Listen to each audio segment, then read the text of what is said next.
Shalom, shalom, mes frères et sœurs, nous allons continuer. Donc, nous allons continuer le message, on a fait ça tout à l'heure. Il y a livre diabolique. Donc, deuxième partie, saute aussi cité, saute aussi si les lotés ata na katia semaine ou bien l'obinde, ça va permettre biso pour après dans ça na moi ma comme je pas au ça là, mais on a fait ça les lots déjà ils allaient ça vraiment une grande bénédiction. Bon noter en haut bande konangai. Donc, dans la vidéo précédente, que dans le livre, on a bakomaki o nzamba ksengai mutamabendo kiaza kotanga bakomaki Yehoun Vissar. Siko Yehoun Vissar wana nzambe alobi nange ali mot par mot, lettre par lettre, pardon, lettre par lettre. Lettre par lettre, on a elini kola qui sa quelque chose. Lettre moko moko za na signification nango, eza na tina nango. Siko to koti na kati wana. En tout cas, message ezali munene, eza vaste menazu ya ndambu. Na kopesa ndambu pour to comprendre malam, pour bandeko ba comprendre malam. Donc son apesi on mbala moko ebele pe ko yo zala ebele pour na bino peut-être bo comprendre on peut bien te yango no moni na bito pesa na nuboye, lelo bozwa na no pour bozwa temps quand même ya ko revoir, ya ko meka ko comprendre. Makambo oyo tozo partager lelo. Donc to bandi na Yehoun wana nzamba binanga lettre par lettre eza na tina nango to bandi na Y wana ni kolakisa nini tangu mutu wana mabe ndoki aza kotanga livre wana azo zuwa biloko eza na kati ya livre wana eza kopesa ye makambo eza kopesa ye ba pouvoir eza kopesa ye ba makasho bazalaka nango eza kokomisa ye ndenge bazalaka. J'espère vraiment que bandeko bozo comprendre ngai. Donc livre wana tina nango ezali ko se ressourcer, méditation.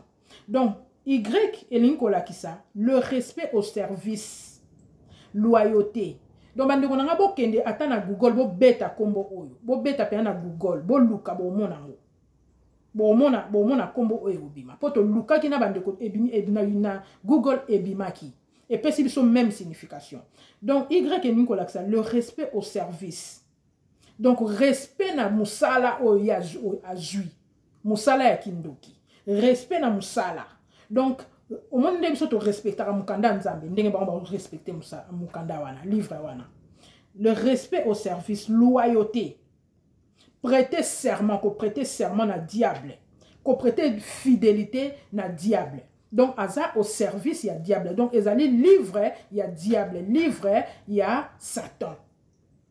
Donc, livre, il y a Zotanga qui a fungoli yango. Azu livrer, il y a Satan, il y a makambo amabe, il y a makambo diabolique na kati. Donc, ils allaient livrer mon corps, il y a ndimi, avant simba, il faut ndima. Donc, pour prêter serment. Et Nicolas, ça, Y et Nicolas, ça, le pouvoir de voir ce qui n'existe pas. Donc pouvoir wana ya komona makambo existaka te ya komona na kati.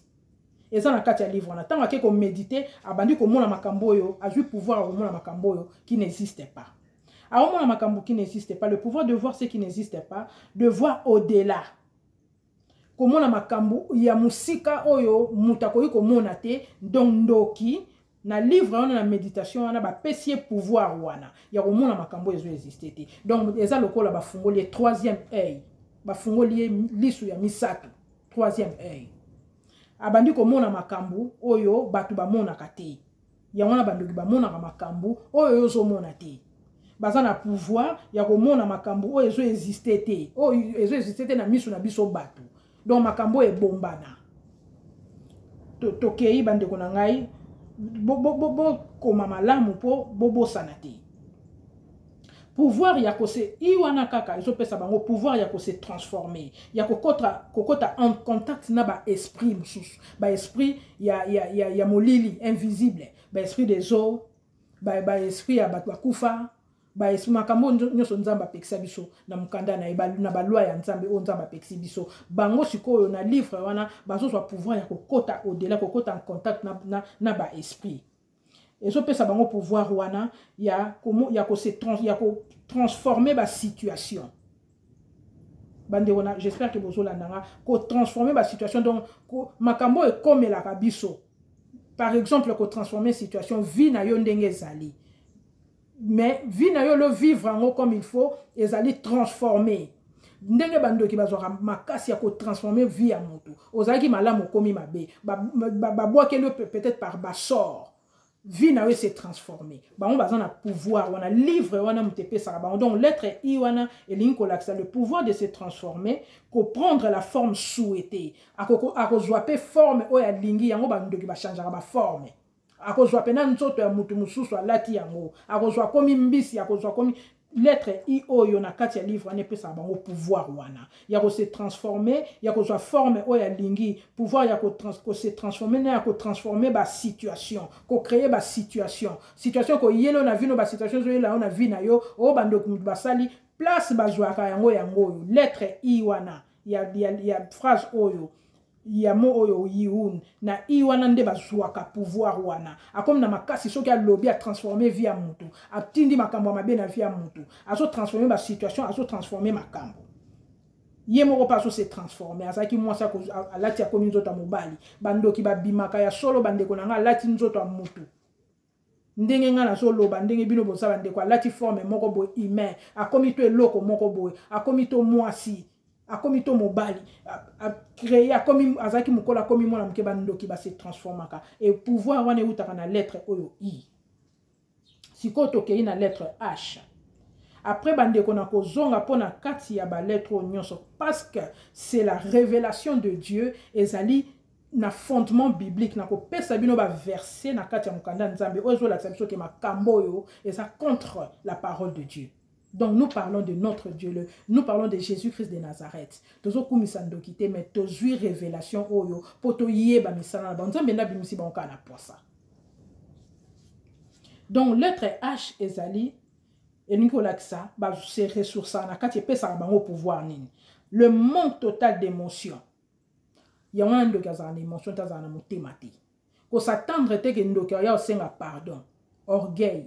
A senga pardon te bazwango awa na lettre H na lettre H oyo et puis ça bango et longola bango motema bakomi sans cœur azomona makamunyo sezo salama etaliete akomi insensible na ba situation motema ezate yango omona ngandoki akolia mama na ye sans souci lobia bandi kolela lobia lié papa na ye to mama lié mwana to mwana lié mama to mwana lié papa lettre homme te pesa ba makasi wana za suna motema te balongola bango motema lettre H wana so razo méditer bazo méditer na livre na bango wana et pesa bango eloko longola bango sensibilité totale émotion ezalité sans responsabilité immorale nini pesingai vraiment pesingai na baxelinga na Google incapable d'assumer même ba acte ne ba attitude na bango bizarre orgueil ezali signe ya bandoki mingi parce que nzamba ebisi biso na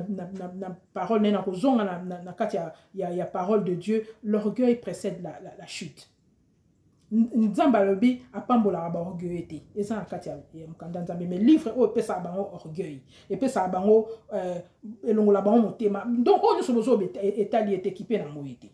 Donc voilà si matoke na lettre O tant que invoquer on pesa énergie il y a lettre 6 bandeko énergie à lettre 6 l'énergie de la lettre 6 pratique. Il y a qu'on se ressourcer, invoquer le chiffre de la bête. Apocalypse. Lettre O, ezali énergie. Donc, diable a c'est énergie. Donc, comme diable yemoko. Donc, ndoki, en réalité, ça n'est yemoko kaka diable. Énergie, on a si kopo ya koma nango. Biso bato yo batu, ime o bakoma kabandoki. Faut soit énergie, on a ba koma motema moko, akoma motema ya satana. Akoma motema mabe. Donc faut soit énergie à lettre. Donc on appelle ça bango énergie à lettre 6. Chiffre de la bête. Donc aza sou motute, ateki molimo. Azo servi diable. Azana énergie à diable katine po a opérer bien zanga mawa. Asa biloko nous ça ata motema, ata kuna ata sacrifier 1000 personnes, ata abomi 10 millions de personnes. Azana ekunate, il faut se ressourcer na lettre O. Et puis ça va énergie, il y a lettre 6. Pour nous pratiquer au kota penda a komi penda niyama. Et puis ça va makasi. ndenge biso tokendaka na parole de Dieu to sambeli puis to ça to par exemple na psaume epesi biso makasi osambeli bango soko bakendaka na livre na bango lettre O epesa bango énergie ya lettre 6 ya bakoma banyama malamu ya chiffre de la bête kaka lettre O wana epesa bango epesa bango intéresse donc on s'intéresser na service ya biloko ya mokili d'être au service du monde au service donc du diamant des amokili biloko ya mokili parce que eloko nzamba yebisi biso lobi bolonga na mokili boza na mokili mais boza ya mokili te tozonga na parole de Dieu siko livre o epesaka bango bakomaka intéressé posa ya kosalela mokili donc posa na fo kota na kati ya motema na bango donc epesaka bango posa biloko ya mokili kosattache na biloko ya mokili aza vraiment koservir au service du monde eza ye moko diable.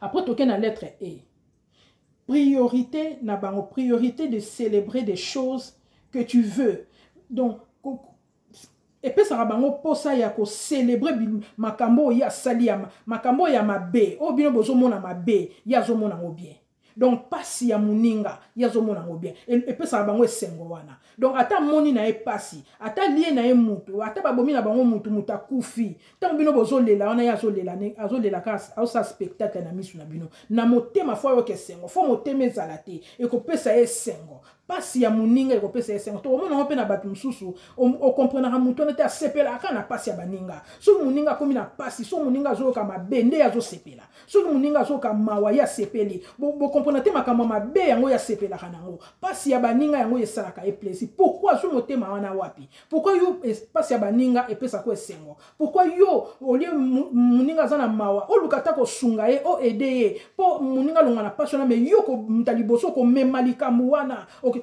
batu wana mingi semence na bango yango ce n'est pas moi qui le dit bandeko nanga eza livre wana eza révélation toujours pa nzambe asa su na motema te malheur abaninge komi esengo na ye basine na bango yango wana il faut koma na esengo wana donc faut balongola ye motema wana faut balongola bilono ata abomi donc a regretter te il faut sepele eza feti na miso abatu akolela mais na mboka na bango ezaka célébration feti munene balalisi mutu na se eza feti babomi mutu ezali feti munene donc voilà et puis sikoto kei na lettre ya suka ya Yihun N lettre N wana epesaka bango puissance ya ko manipuler ezali puissance de manipuler les autres puissance ya ko manipuler makambo puissance ya ko manipuler batu nyonso ko endormir batu nyonso to e ko pesa faute na baninga mingi baninga ko pesa faute na bato ba pesa mingi faute akosala likamo ba nyonso ba monie mais bon vraiment o baloba ko kangi ndoki penza bo asali yango ma pesi faute na muninga ye asara mabete ye faute nyonso apesa ka na baninga azali donc na pouvoir wana ako manipuler pe batu nyonso monter batu nyonso contre yo alaxi batu nyonso to ke yondo za mabe mais yende mutaza mabe yende mutazo sala ba situation mabe eza na lettre O N te pesa ka bango pouvoir ni ako manipuler ba hypocrite ezali lettre pesa bango pouvoir comme hypocrite azo sa makamwa mabe makasi na se mais na miso abatu azo bima vraiment que asali eloko te ya yebi na eloko boko yokela e mawa bino nyonso soki abandi ko loba verset na ma ya miso bokeli e mawa bazwaka makasi wana awa na lettre N et pesa bango pouvoir ya manipulation ya ko pesa baninga ba faute ya kozala hypocrite na miso abatu ya ko sala vraiment que yende bo kele mawa menzoka mutu amawa makasi wana alelaka makasi azana o ya sala ke loko tenzoka yende mutasala mabe yende mutaosalisa makambo nyonso wana donc bandeko nanga nzambe nanga apambola bino ba oyo pena bandeko oyo bayoki mongonga nzambe baye ba s'abonner vraiment bo kabola vraiment message o bandeko baye ba makambo oyo toyeba ba attitude na bango toyeba ndenga ko sambela lero zo sambela ata pona mutu mwa mabe to situation mwa mabe oyeba ndenga ko beta oyeba place nini faut beta prière na yo vraiment nzambe nanga pambola bino ba o batali mbala liboso vraiment bo s'abonner to komebele to landa ba révélation o nzamba zo pesa biso to zala ensemble to nzamba zo sangisaka biso po en tout cas Jésus-Christ revient bientôt. Signe de la fin. Abonnez-vous vraiment bandeko nanga, bo kabola bo partager nzambe nanga pambola bino et moi je vous dis à la prochaine. Au revoir.